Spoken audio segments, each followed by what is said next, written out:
बिस्मिल्लाहिर्रहमानिर्रहीम। अस्सलाम वालेकुम जी, मैं नजमुल हसन बाजवा हूँ। आज 8 मार्च है और जुम्मा मुबारक का दिन है। दो तीन बड़ी खबरें आपके साथ शेयर करने वाली।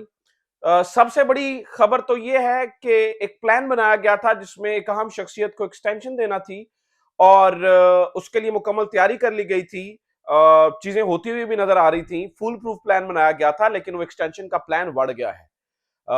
कुछ चीजें ऐसी हुई हैं, खासतौर पर दो ऐसी चीजें हुई हैं जिन्होंने इस पूरे के पूरे एक्सटेंशन के प्लान को वाड़ दिया है। तो वो जनाब मोहतरम अब घर जाने की तैयारी करें।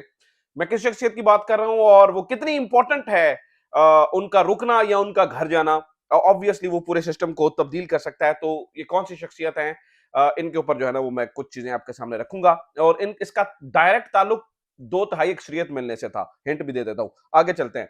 दूसरी बड़ी खबर नाज़रीन कराम, दो बड़े सहाफियों को जो इमरान खान के शदीद नाकद रहे और बड़ी तनकीद करते रहे और इस वक्त इमरान खान की सपोर्ट में बोल रहे हैं, बल्कि सिस्टम के खिलाफ बोल रहे हैं, दो बहुत बड़े सहाफी हैं जिनका बहुत बड़ा नाम है, उनको गिरफ्तार करने का फैसला किया गया है। एक सहाफी को गिरफ्तार करके मच जेल भेजने का भी फैसला कर लिया गया है।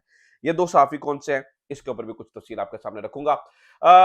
इसके अलावा इमरान खान ने फैसला कुन लड़ाई लड़ने का फैसला कर लिया है। क्या करने जा रहे हैं, किस तरह से करने जा रहे हैं, क्या हिकमत अमली अपनाई गई है और अब एग्रेसिव जो है ना वो मोड में किस तरह से जा रहे हैं, इसके ऊपर भी जो है वो कुछ चीजें आपके सामने रखने वाली हैं। सो तीन बड़ी खबरें हैं, ये तीनों आप तक पहुंचाऊंगा और दमादम मस्त कलंदर कब से शुरू हो रहा है और कैसे शुरू हो रहा है ये भी आपके सामने रखूंगा। लेकिन आगे बढ़ने से पहले दरखास्त ये है कि चैनल को सब्सक्राइब जरूर कर लीजिए अगर अभी तक आपने चैनल को सब्सक्राइब नहीं किया है। अच्छा जनाब, सबसे पहले तो तमाम खबरों का आगाज करने से पहले सबसे पहली चीज तो आपके सामने रखूं कि सेनेट के अंदर पाकिस्तान मुस्लिम लीग नून के सेनेटर ने इमरान खान के हक में आवाज उठा दी है और ना सिर्फ आवाज उठाई है बल्कि ये तक कह दिया है कि इमरान खान एक सियासी कैदी है। ये बड़ा एक अजीब मामला हुआ।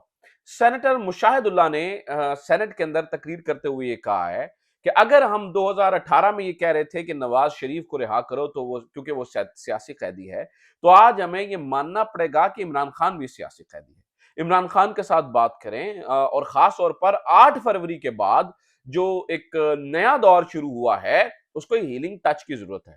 मुशाहिद हुसैन सैयद ने यह भी कहा कि आप अफगानिस्तान के अंदर जाके टीटीपी से बात कर सकते हैं, आप मुल्क दुश्मनों से बात कर सकते हैं, आप मुल्क पर हमले करने वालों से बात कर सकते हैं, तो क्या आप इमरान खान से बात नहीं कर सकते हैं? आप इमरान खान से क्यों बात नहीं कर रहे हैं? इमरान खान को एज सून एज पॉसिबल रिहा किया जाना चाहिए और फौरी तौर पर रिहा किया जाना चाहिए। एक तरफ तो नाज़रीन किराम देखें, हुकूमती बेंचेस से आवाजें उठ रही हैं, जो सेन वॉइसेस हैं वो इमरान खान के हक में आवाज उठा रही हैं, वो बोल रही हैं, वो दुनिया के सामने आवाज उठा रही हैं, जबकि दूसरी तरफ चीजें जो है ना वो बड़ी रॉन्ग साइड पे लेके जाने की कोशिश की जा रही है। अभी इस वक्त पता ये चला है कि कुछ पीटीआई के ऊपर मजीद सख्ती बढ़ाने का जो है वो फैसला कर लिया गया है। इसकी खबरें मुख्तलिफ तरह से आपको मिल रही हैं। एक वो हमारे रावी वाले साफी हैं, टाउट साफी, वो बता रहे हैं जी रावी क्या सोच रहा है, वो रावी के बारे में बता रहे हैं। और अंसार अब्बासी साहब ने भी ये बताया जी 9 मई के हवाले से मजीद सख्ती होने जा रही है और एक खास कानून के अंदर जो है ना वो तरमीम भी की जाएगी जिसमें 9 मई वालों को माफ नहीं किया जाएगा। मैं अंसार अब्बासी से कहता हूं, कब किया जा रहा है 9 मई वालों को माफ? मतलब 9 मई वालों को माफ नहीं किया जाएगा, माफ नहीं किया जाएगा। अंसार अब्बासी साहब पता नहीं कब से ये रट लगाए हुए हैं। अंसार अब्बासी साहब, मैं आपसे सवाल करना चाहता हूं, 9 मई वालों को कब माफ किया जा रहा है? जितने लोग कैद में हैं वो कैद में ही हैं, जो लोग आर्मी कोर्ट्स में सजा पाने वाले हैं वो आर्मी कोर्ट में ही है। क्या किसी को छोड़ा क्या है? क्या 9 मई का ऐसा मुजरिम जिसे आप समझते हैं बहुत बड़ा मुजरिम है उसको माफ कर दिया गया है? क्या उसकी सजा खत्मी का ऐलान कर दिया गया है? अगर तो ऐसा है तो फिर हमें यह समझ में आती है कि हम ये रौला डालें और दोबारा से जो है ना वो कहें कि 9 मई के उसको माफ नहीं किया जाएगा। अदरवाइज पाकिस्तान तहरीक इंसाफ का मौकफ बनना शुरू हो गया और खास तौर पर पाकिस्तान तहरीक इंसाफ के कुछ रहनुमा खुलकर इस बारे में बात कर रहे हैं। शेर अफजल मरवत ने एक प्रोग्राम में बैठे हुए बात कही है। उन्होंने कहा जी ये जो 9 मई वाला दोबारा कहा जा रहा है कि 9 मई को माफ नहीं किया जाएगा, ये इस वजह से किया जा रहा है कि 8 फरवरी के बाद जो कुछ हुआ वो बयानिया अब काउंटर नहीं हो रहा है। उसको काउंटर करने के लिए दोबारा से 9 मई को की याद दहानी करवाई जा रही है। देखिए 9 मई को जो कुछ हुआ, नाज़रीन किराम, मैं उसको कंडेम करता हूँ। मैं बहैसियत एक सहाफ़ी नजमुल हसन बाजवा इस चीज़ को कंडेम करता हूँ कि नहीं होना चाहिए था। उसको अच्छे तरीके से किया जा सकता है। आप इल्ज़ामात को, आप इन सारी चीज़ों को छोड़ दें कि किसने कराया, क्यों कराया। मैं कह रहा हूँ, मैं जनरली कंडेम कर रहा हूँ कि जो कुछ हुआ वो गलत हुआ। लेकिन क्या अब जो है वो उससे आगे नहीं बढ़ना चाहिए? अब शेर अब्दुल मरवत ने तो खैर वो उससे आगे की एक बात कर रहे हैं। वो कह रहे हैं जी वो मर्दान के अंदर जिस मुजस्समे को तोड़ने की बात हुई है, वो कहा जा रहा है जी वो कैप्टन कर्नल शेर खान का था। वो तो वो कहते हैं जी मैं दावे से कह सकता हूँ वो शेर खान का मुजस्समा ही नहीं था। खैर जो भी हो, किसी का भी हो, किसी फौजी का तो मुजस्समा होगा ना। अगर मुजस्समा टूटा है तो मुझे इस पे अफ़सोस है और मैं इसको कंडेम करता हूँ। But again the question is कि नाउ अब हम क्या क्या करें? क्या वहीं पे 9 मई पे अटके रहें? क्योंकि 9 मई के तो सारे मुल्ज़िमान अंदर हैं ना। भाई उनको सज़ाएँ हो रही हैं। अब आगे की बात करते हैं, मुल्क को आगे बढ़ाने का सोचिए। इस मुल्क के अवाम ने जो है ना वो तहरीक-ए-इंसाफ को लेके है, तो तहरीक जो लोग जिन्होंने 9 मई किया वो ऑलरेडी अंदर है। उसकी सज़ा बाकी सबको कैसे दी जा सकती है? उसकी सजा तहरीक इंसाफ के बाकी लोगों को कैसे दी जा सकती है? उसकी सजा इस तरह से कैसे दी जा सकती है कि तहरीक इंसाफ को तोड़ा जाए? और उसकी सजा इस तरह से कैसे दी जा सकती है कि तहरीक इंसाफ को मैंडेट मिले और उसको गवर्नमेंट ना करने दी जाए? यानी कि पूरी पार्टी ने तो कुछ नहीं किया ना, जिन लोगों ने किया वो कैद में है, उनको आप दीजिए सजा, ठीक है? और पकड़िए उनके उनके उनके खिलाफ कानून के मुताबिक जो भी बनता है उनको सजा दीजिए, लेकिन आगे बढ़ने का जो है ना वो जरा थोड़ा-सा मेरे ख्याल से हिकमत अमली तय करनी चाहिए। दुनिया हमारे बारे में बड़ी अजीब बातें कर रही है। आज मुझे एक खबर पढ़ के शदीद दुःख हुआ। यानी कि शदीद दुःख हुआ। दुनिया हमारे बारे में पता नहीं क्या-क्या लिख रही है। आज टाइम मैगज़ीन ने लिखा है Pakistani generals fail to fix the elections. मुझे अफ़सोस हुआ कि उन्होंने क्यों लिखा हमारे जनरल्स के बारे में ये। लेकिन मैं हम क्या कर सकते हैं इसके अलावा? अब दुनिया बोल रही है। दुनिया जो है ना वो इसके ऊपर अपनी आवाज़ उठा रही है। तो अफ़सोस की बात है लेकिन हो रहा है और अब करेंगे क्योंकि हम शायद अपनी डायरेक्शंस ठीक नहीं कर रहे तो दुनिया को तो फिर बोलने का मौका मिलेगा और वो बोलेंगे और फिर वो राइटली पॉइंट आउट करेंगे। ठीक है? तो ये सारी चीज़ें जो है ना वो हो रही हैं। अच्छा जनाब अगली कहानी सुनिए। अगली कहानी ये है कि इस वक़्त जो है वो तहरीक-ए-इंसाफ ने लड़ाई को दूसरे फ़ेज़ में ले जाने का फ़ैसला किया है। क्योंकि वो ये समझते हैं कि हमारा आसानी से काम नहीं हो रहा है तो तहरीक-ए-इंसाफ अब मुल्क गीर तहरीकें चलाने वाली है। मुल्क गीर तहरीक का ऐलान किया गया है। उसका जो पहला बड़ा जलसा होगा वो आप पेशावर से देख लेंगे।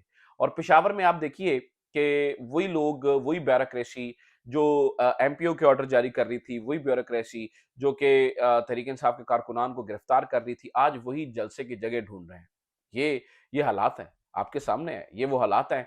इसी की तो मैं बात करता रहा हूँ, इसी की तो मैं कहता रहा हूँ कि यार देखिए ये ब्यूरोक्रेसी को कवानीन यानी कि आप किसी से अपनी सियासी वाबस्तगियाँ ना रखें, चाहे वो पीटीआई की गवर्नमेंट है, एएनपी की गवर्नमेंट है, मौलाना फजल रहमान की गवर्नमेंट है, यार आप हक का फैसला करो ना। आप मतलब सीएसएस के पेपर्स देते हैं, इतनी मेहनत करते हैं, इतने काबिल होते हैं, तो उस काबिलियत को साबित कीजिए ना, टाउट मत बनिए, टाउट मत बनिए। तो ये इस वक़्त जो है ना वो हो रहा है। अच्छा जनाब, अब आ जाते हैं मेन खबर के ऊपर, आज की सबसे बड़ी खबर के ऊपर। कि किस शख्सियत की एक्सटेंशन का प्रोग्राम बढ़ गया है। नाज़रीन कराम इस वक़्त ये फैसला किया गया कि इस गवर्नमेंट को जिस शख्सियत ने सबसे ज़्यादा और बड़ा फ़ायदा दिया है, उसका नाम काज़ी फ़ाइज़ ईसा है। काज़ी फ़ाइज़ ईसा साहब को अब ये गवर्नमेंट चाहती है कि लंबे अरसे तक बरकरार रखा जाए, क्योंकि अक्टूबर में मेरे ख़्याल से जा रहे हैं वो 4-5 महीने रह गए हैं। उसमें वो उन्होंने चले जाना है घर वापस लेकिन तैयारी ये की गई, तय ये किया गया कि हम ये करें, किसी तरह से उनको रोक लिया जाए। अब उनको रोकने के अंदर एक सबसे बड़ी कानूनी रुकावट है कि आपको आईनी तरमीम करनी पड़ेगी। अ, आईनी तरमीम करके आपको 2 चीज़ें करनी पड़ेंगी, या तो आप टेन्योर बेस कर दें, ठीक है? कि एक टेन्योर होगा किसी भी चीफ जस्टिस का 3 साल का टेन्योर तो वो उनका 2 साल बढ़ जाएँगे। या फिर दूसरा तरीकाकार ये है कि उनकी आप उम्र की हद बढ़ा दें यानी कि 65 से 68 साल कर दें, 70 साल कर दें, तो फिर बेशक काज़ी फ़ायज़ा साहब को आप जो है ना वो 7 साल के लिए रोक लीजिए या 5 साल के लिए रोक लीजिए।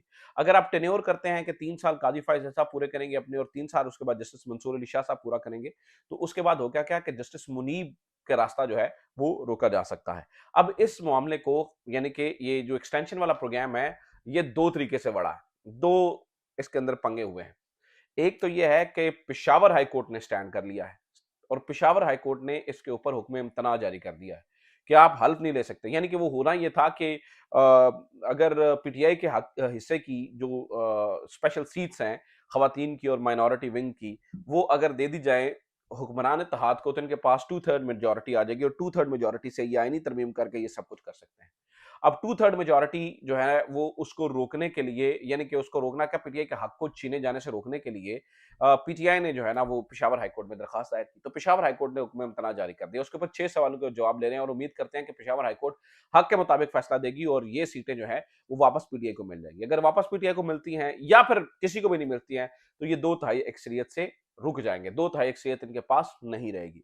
जब 2/3 अक्सरियत नहीं रहेगी तो फिर ये काजी फायज साहब को रोक नहीं सकते। अब मामला ये है, अब आप कहेंगे कि अच्छा अगर पेशावर हाई कोर्ट देती है फैसला तो दोबारा तो काजी की कोर्ट में ही आना है ना, तो काजी साहब अपनी मर्जी से चीजें कर लेंगे। नहीं, यहाँ पर अगेन एक नाज़रीन किराम फर्क है, एक मामला है, एक रुकावट है। वो किस तरह से देखिए, यहाँ पर अब आएगा मामला स्पेशल कमेटी के अंदर, जो कि वो उस जजमेंट के बाद बनी है, 184(3) वाली जजमेंट के बाद बनी है। उसमें 3 जज साहिबान हैं।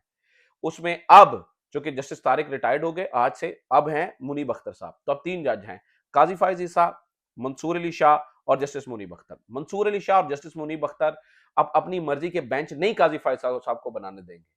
मतलब ऐसे नहीं हो सकता कि उसमें जस्टिस अतर मिनल्लाह भी ना हो, उसमें मंसूर अली शाह भी ना हो, उसमें जो है ना वो मुनीब अख्तर भी ना हो, जस्टिस आयशा मलिक भी ना हो, और आप जस्टिस मजहर को बिठा के अपनी मर्जी के फैसले करवा ले, ऐसे नहीं होगा। अब क्या किया गया है, अब हुआ ये कि होगा ये कि जो है वो मर्जी का बेंच नहीं बनेगा, जस्टिस मुनीब अपना इख्तियार इस्तेमाल कर सकते हैं और जस्टिस मंसूर भी किसी हद तक जो है ना वो फेयर जज हैं। अब फिर आप कहेंगे, सवाल ज़हन में ये भी आ सकता है कि इसका डायरेक्ट फायदा तो जस्टिस मंसूर अली शाह को भी होगा 3 साल का।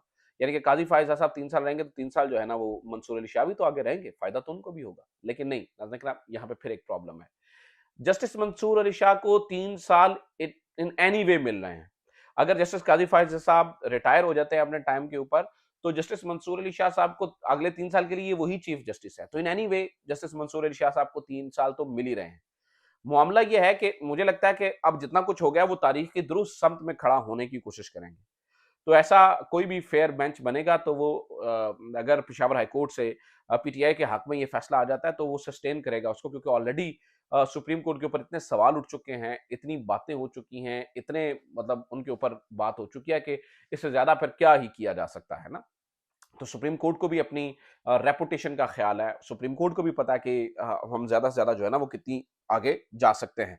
तो इस तरह से घर जाने की तैयारी तो इनकी है, अब ये रुक नहीं सकेंगे। मुझे लगता है कि ये एक्सटेंशन विस्टेंशन जो है ना वो चीफ साहब की जो है ना वो नहीं होगी, चीफ जस्टिस साहब की। अच्छा जनाब, अब दूसरी एक और खबर सुन लीजिए, वो ये है कि एक तरफ तो आप ये देख रहे हैं कि पंजाब के अंदर मुख्तलिफ स्टांट्स खेले जा रहे हैं, मुख्तलिफ चीजें हो रही हैं, जबकि असल में आज केपीके में आज से बड़ा काम जो है ना वो शुरू हो चुका है। वो किस तरह से, अब ये देखिए कि केपीके के चीफ मिनिस्टर हैं, आज उन्होंने आते ही 3 ऐलान किए हैं। सबसे पहला ऐलान उन्होंने ये किया है कि जनाब हेल्थ कार्ड बहाल होगा। फिर दूसरा, अपने अब्बा जी की तस्वीर आटे के थैलों पे लगाने की बजाय उन्होंने जो एहसास प्रोग्राम है, एहसास कफालत प्रोग्राम, उसको दोबारा से रिज्यूम कर दिया है। यानी कि 10,000 रुपए जो है ना वो हर गरीब घर को मिलेंगे, जिसमें अपना वो राशन वगैरह ले लेते हैं।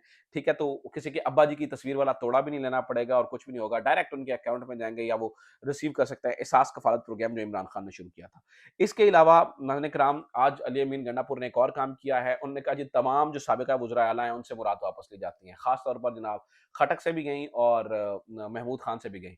और ये भी अली अमीन ने कहा है कि किसी को शौक है तो अपना ज़ाती खर्चा करके अपना प्रोटोकॉल पूरा कर ले, इस तरह से जो है वो नहीं होगा।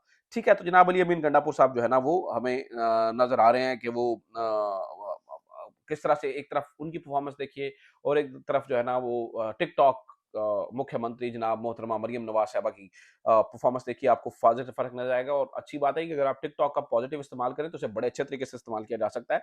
लेकिन मसला ये है कि यहाँ पर भी जो है ना वो गड़बड़ कर रही है, यहाँ पर भी टिकटॉक जो है वो सही तरीके से इस्तेमाल नहीं हो रहा, जिससे मुझे लगता है कि उनको काफ़ी ज़्यादा फ़र्क पड़ेगा। अच्छा जनाब, आखिरी खबर सुन लीजिए और वो ये है कि इस वक़्त तहरीक इंसाफ के कुछ रूपोश रहनुमा हैं, जो कि मंज़र आम पर आ सकते हैं। और और मेरे साथियों वाली खबर है कि वो भी मैं आपको बताता हूँ। वो मंज़र आम पर आ सकते हैं और वो हो सकता है पेशावर जलसे के अंदर मंज़र आम पर आ जाएँ, कुछ को अभी इमरान खान ने रोक दिया है।